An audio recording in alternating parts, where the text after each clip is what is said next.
Do you have a story you want to send my way?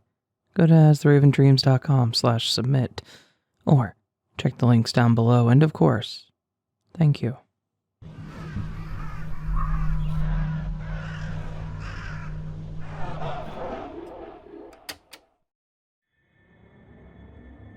This happened to me yesterday, and I'm still processing it. To preface, I live in northern Wisconsin in an area that has a large Ojibwa population. One thing I've learned from living there is if a native tells you something is wrong, you listen to them. They've been here longer than us, and they know what's going on. I'm 16, female, and a junior in high school. Last night was my junior prom, and I went with my boyfriend. Because of COVID, prom was hosted by parents a couple towns over at a town hall. We had to drive, and my boyfriend picked me up. The highway that leads to this town is desolate and runs straight through the forest. It's about 15 miles long. This would be fine, but then we entered this specific area on the highway. I'm a pretty level-headed person. I don't scare easily. When we entered this area, I felt nothing but pure terror. We were surrounded by nothing but woods, and I felt like I was being hunted. There were these garbage bags on the side of the road. The first garbage bag was on the left side of the road. I pointed it out to my boyfriend, and he said that someone probably dumped it there so they wouldn't have to pay for garbage pickup. I believed him until we came upon two more garbage bags a couple miles down the road. They were on opposite sides of the road, equal lengths apart. I shrugged it off. Then, equal distances away, there were two more garbage bags. This continued for the remainder of the stretch of the road until the end, where there was a single garbage bag now on the right. I told my boyfriend that the road was giving me a weird vibe, and he did his best to calm my anxieties. He thought I was worried because the road had a fast speed limit, 65 to 70, but it wasn't a fear like that. It was a primal fear. Something there above me on the food chain. Everything was fine until we left the dance. Pulling out of the parking lot, there was a cop. The cop pulled onto the highway leading to this road when they saw us coming. They didn't use a turn signal, which was illegal. The cop started acting very weird while in front of us. They were swerving, kept hugging the line. And then right before we reached the road, the cop, with no warning I may add, just stopped and did a U-turn not even 50 feet from our car and hauled ass off the road. No sirens, no lights, and not even a freaking turn signal.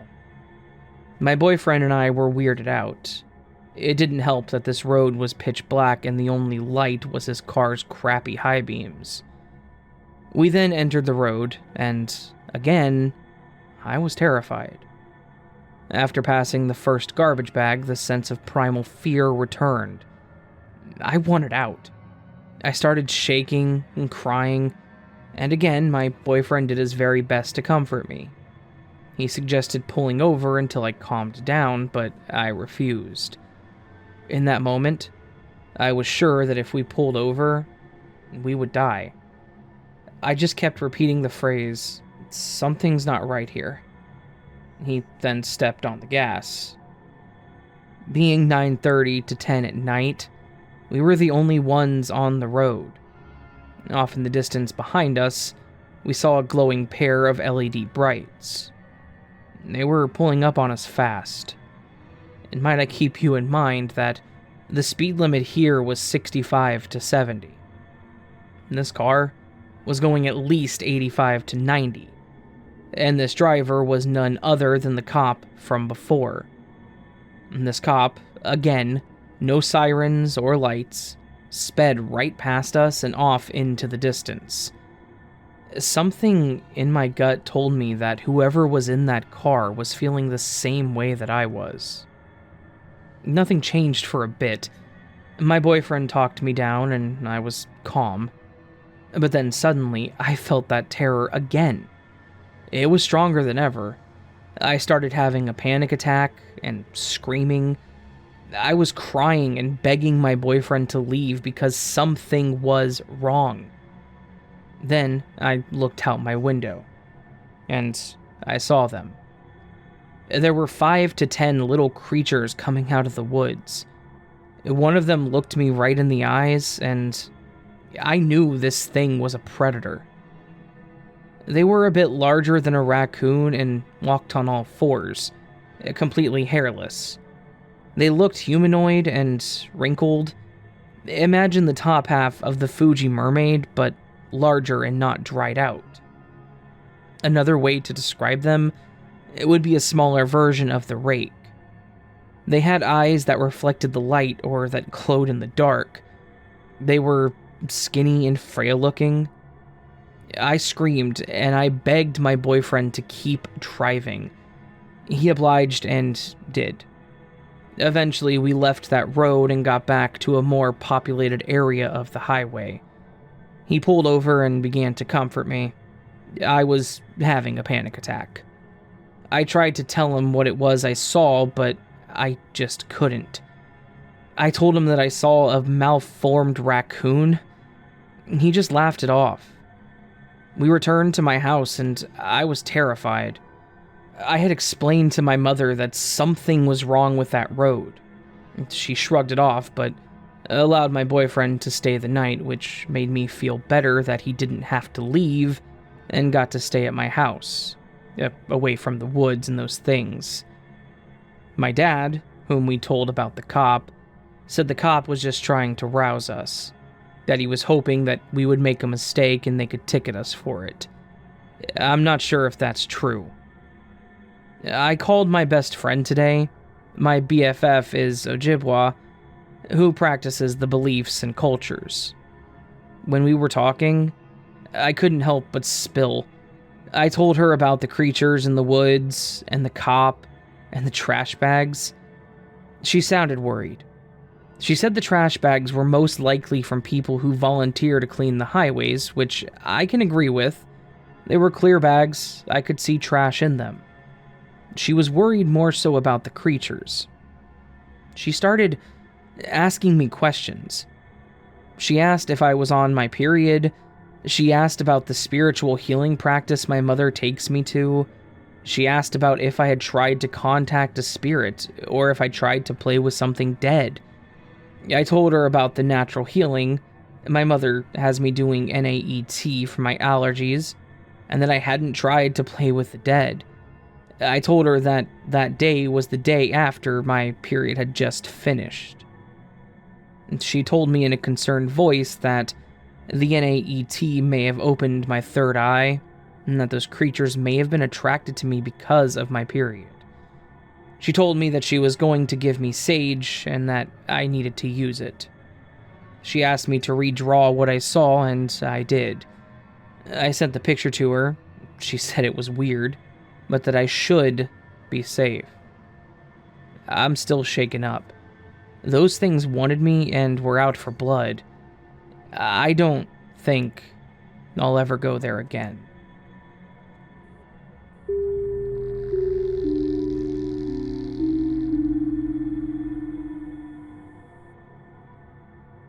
I live a few minutes outside of the city limits, so I'm out in the country with a few neighbors that aren't all that close. My family and I keep to ourselves, so there's no possible way for anyone to be walking around the surrounding fields. And this happened a few weeks ago. The sun was beginning to set when I let my dog outside for the night. I stood out on the front porch watching her when I saw this coyote laying low in the field, most likely waiting for the opportune moment to attack my unsuspecting dog. I whistled for her to come back to the porch. She's very obedient for her age, but I was relieved that she had done her business so quickly. We went back inside the house, I gave her a treat, and she laid beside me in her bed until about 10 o'clock that night. The house was pretty quiet while I was watching TV. That was until I heard the coyotes starting their yelping. They sound like women screaming, and it's scary as hell when you're not expecting it. I shrugged it off after realizing what was happening outside and resumed watching my show. I had fallen asleep at some point and was woken up to something loudly banging on the screen door to my porch. I checked the clock by the door and it read 11:30. I got up from my couch, stretched, and went to the front door where I peeked through the blinds, just to see a dark figure running its finger-like things down the glass. I was completely weirded out about whatever the hell that thing was, so I switched on the porch light to watch something resembling a coyote running down the stairs of my porch. I shut the light back out, sat down on my couch again, and waited for any other sounds. But I was not expecting to hear a loud, demonic-sounding yelp like a coyote. I hesitated for at least a good half hour before working up the nerve to grab a flashlight, as well as my small gun that I keep in case the coyotes do come for my dog one day, and proceeded to unlock the front door. I slowly stepped out onto the dark front porch, locked the screen door, and eyed every inch of the surrounding fields when something tall stood up in the middle of the field to the right of my house. I remember feeling my eyes widen at the shape of the thing. It looked like a coyote, but it wasn't. It was taller, huskier, and a hell of a lot scarier sounding. There was no regular coyote in sight. I shined my flashlight over every possible inch of those fields, and I couldn't find any form of life aside from whatever the hell that thing was. I said it's been a few weeks, yet I still sometimes hear that demonic yelping at night. And now I hear clawing at the windows in whichever room I'm in, whether the windows have blinds and curtains or not. I'm not sure what the hell that thing is, but, and I hate to say this, I know this was my first encounter with a cryptid, and hopefully it'll be my last.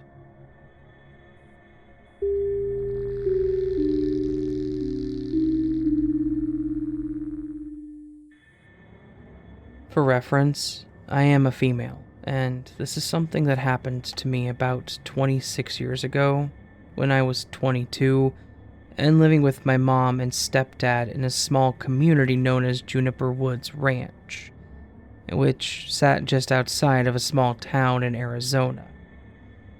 Juniper Woods Ranch got its name from the juniper trees that enveloped the landscape of the community. The roads at that time were unpaved and rough in certain spots, and when it rained, it was extremely difficult to get in or out because the creeks would flood and the red clay.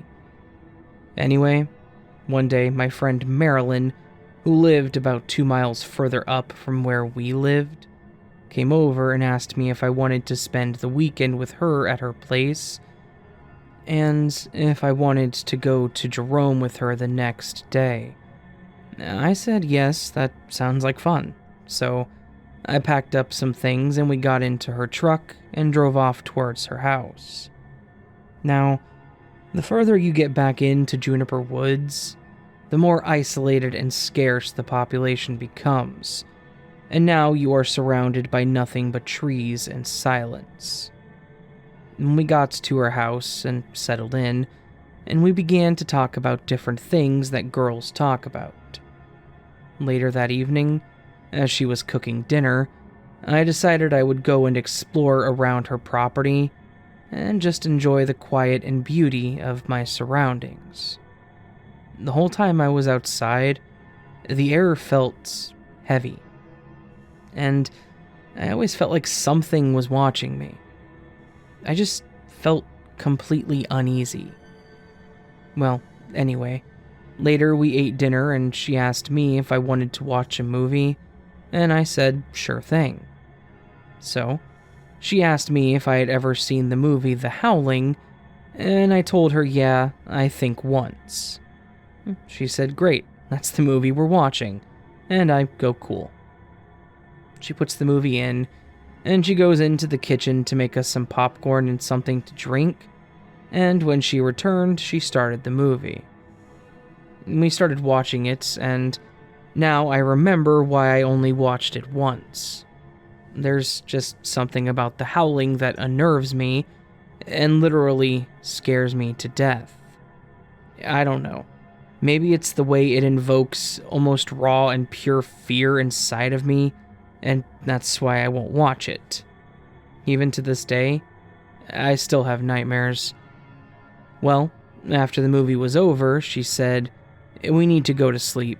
We've got a long and busy day tomorrow." And I said, okay, cool. We said goodnight and she went off to her room. Her house had 4 large windows in her living room, and they did not have curtains on them. As I laid on the couch, the light from the moon that hung high that night illuminated almost the entire room. Feeling myself dozing off, I rolled over, got comfortable, and covered my head. I don't know how long I laid there before I heard this low, guttural growl and heavy breathing. Thinking to myself, okay, you just watched a horror movie, and your mind is playing tricks on you, and I need to stop scaring myself. As I was trying to get comfortable, I heard the noise again. For whatever reason, I took my head out from under the covers, and I wished to God that I hadn't. Standing not but a few feet away, there was something very large, hairy, and staring at me with human-like eyes and intense anger. I quickly threw the covers back over my head and laid there frozen and shaking, just thinking at any time this creature was going to attack me and possibly kill me. Again, I don't know how long I laid there. When it seemed like it had moved closer to me, because its breathing and growling sounded closer, and I could feel its hot breath on me. The smell was overwhelmingly nauseating, and I fought back the urge to throw up. I took my head out from under the covers again, and it had moved closer, and I could just now make out what the creature looked like. And this creature had to have stood over 7 feet tall. It had a head and snout like a wolf and hair like a wire brush. Its arms were semi-long, and it had razor-sharp claws. Its legs looked deformed. They didn't look like they should be able to hold that kind of weight or height. And its teeth? Oh, dear God, its teeth. They were long and yellow, and its mouth was dripping with drool. I tried to let out a scream, but nothing would come out. Frozen and unable to move, I just laid there staring at whatever the hell this thing was as it stared back at me. I don't know if it was from pure fear, but I must have passed out because the next thing I know, my friend Marilyn is waking me up and telling me that breakfast is done. She stops and looks at me and goes, "Are you alright, hun? You don't look so good." I couldn't say anything, but what she asked me next terrified me as much as the creature did. She asked me how I slept, and did I see anything scary last night. I don't know what it was, or if it was just my imagination. Was my friend Marilyn a Skinwalker? I don't know, because I never went back to stay the night at her house again.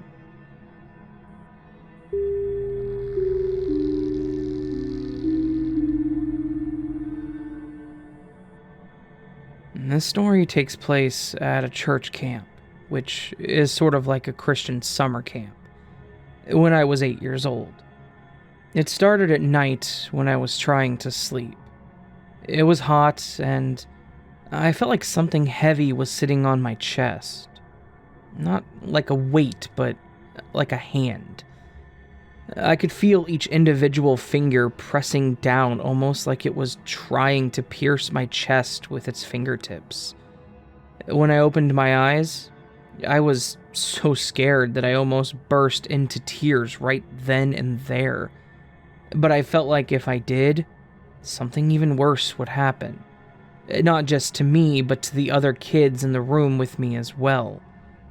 Instead, I just laid there in my bunk trying to keep it from knowing that I was awake. After a few hours, it stopped and left.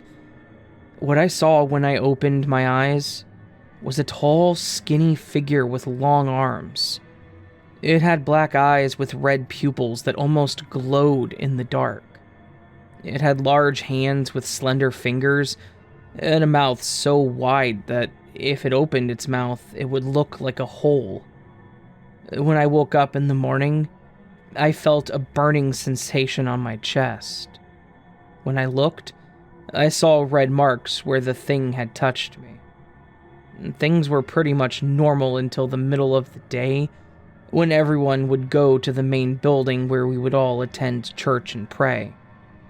While we were in the middle of the prayer, I opened my eyes to look up at the front of the room, and I saw the figure standing in front of me, and when I saw it, it put one hand over my mouth and then pushed the other hand into my chest.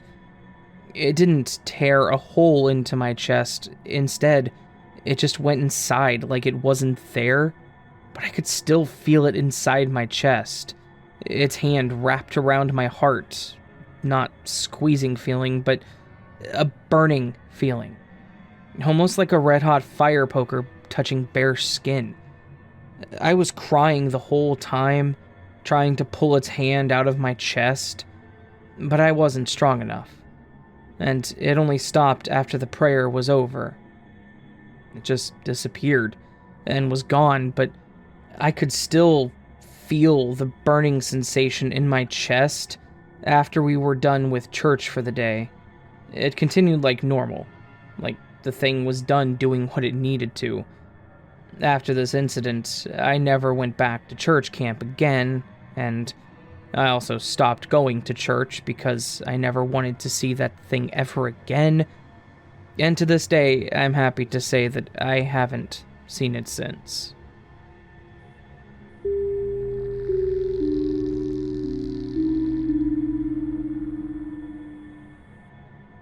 This happened to my brother and I in the summer of 1995. I was 24, and he was 22. We lived with our mom out in the open desert at a place called Whispering Ranch, which was about 10 to 20 miles in any direction from the nearest town. The roads weren't paved, and we did not have electricity or running water. Because of that, we had to haul our water in from town. The only means of light we had were kerosene lanterns and flashlights. One day, our mom asked us if we could walk down to her friend John's place and pick up some tools she needed for a project she was going to do the next day. We told her yeah, and then headed out across the desert. It took less time because John lived about a mile away. There would still be half a mile between us and the road to John's house. So, anyway, we get to John's and sit under the shade to drink some water while he goes and gets the tools for our mom. He comes back and gives us the tools. We put them down and decide to stay and visit a little because it was scorching. After the sunset, we realized it had gotten darker. The only means of light that we had was a flashlight. We told him we had to leave, so we grabbed the tools for our mom and said goodbye. We left and started to walk down the road. While walking home, we decided to cut across the desert to get home faster. We got halfway across the desert before it sounded like something was following us. At first, we didn't pay attention to it because out there, it wasn't uncommon to hear an animal at night. The further we walked, The sound of something breathing got closer and closer. My brother stopped and turned to see what was following us, and that was when he saw it. 2 glowing red eyes staring at us. He tugged my arm, shushing me. He told me to move slowly, be quiet, and don't look back. I didn't listen to him. Turning around, I saw the eyes and screamed. We took off running towards our moms, and that's when it started chasing us. I ended up tripping, hitting my face on the ground. Between the night sky and our light, there was no telling where we were going. When I got up, I saw red eyes and I screamed for my brother. He came back and grabbed me, shoving the flashlight in my hand. We started running again, and so did the thing chasing us. By this time, we were scared. There was nothing to protect us from whatever was chasing us. Somehow, for a brief moment, my brother and I got separated, and that's when I fell again, rolling over onto my back. I sat up, pointing the flashlight in the direction of the animal, and that's when we saw what was chasing us. It was huge. I imagined if it stood, it would be about 8 feet tall. It had long, shiny black hair, a snout like a wolf, long, sharp claws, and it smelled like rotten flesh. It snarled at us, looking with its dead, cold eyes. We were scared, frozen in place at the sight of this. My brother snapped out of his trance, dragging me to my feet. We wasted no time running as the creature screeched at us with a horrendous force. The creature pursued us quickly. I could feel its hot breath in the back of my leg. I thought it was going to get me at any second. Just then, the light of a bonfire came into view. We ran towards it, seeing my mom and my family members. We collapsed in front of them terrified, and for a few minutes, couldn't even talk. They looked at us in confusion, wondering what we were worked up about. When we told them what happened, nobody believed us. They laughed and called us chickens because they thought there was nothing to be afraid of. The next morning, I woke up and went into the kitchen. My mom looked at me, wide-eyed. In a shocked tone, she yells at me, "Patricia, come here. What is that on the back of your leg?" Confused, I replied, "What do you mean, Mom?" She points to my thigh. "Look." On my right thigh are 3 large scratch marks, almost blood red. That night during the chase, it must have scratched me. I guess I didn't notice at the time due to the adrenaline rushing through me. Well, needless to say, we never walked out there after dark again.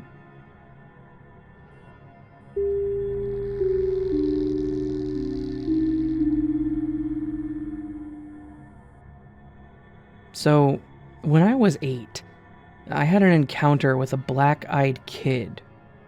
At the time, me and my family lived in Campo Grande, MS, Brazil. We lived in a deserted place with no neighbors, only a few trees around. The house was fully surrounded by walls. No way to enter it without being let in. And besides that, we had cameras and a dog, so there's literally no way to not know someone was in the house. At night, I was watching TV in my parents' bedroom because I couldn't sleep. My sister and brother were in their respective rooms. I get thirsty, so I left my parents' bed and went to the kitchen. No lights on because I had no fear until then. So in the way to the kitchen, there's a corridor that leads to all of the bedrooms, the TV room, and then the kitchen. When I was going through the TV room, I hear a knocking on glass, so I turn to my right, and I see in the reflection of our glass cabinet a girl with pitch black eyes, a white dress, and 2 ponytails behind me in the TV room. I instantly run back to my parents' bedroom and told my parents. And they rushed to see if they could find someone, but they couldn't. Me and my parents couldn't sleep through the night, and my brother and sister that were already sleeping had nightmares. Since my parents are really Catholic, the next day they called a priest to bless the house. I never saw the girl again, but I never left my bedroom at night, too. At the time, I didn't know about the black-eyed kid's legend. I learned about it years later when I told one of my friends what I saw, because we were talking about strange experiences, and he told me about the black-eyed kids. The strange part is, that spirit was never let in. How was she inside? There's no way someone normal could even sneak in past the walls and even the house. We don't live in the same house anymore, and not even in the same state, but the glass cabinet is still with us.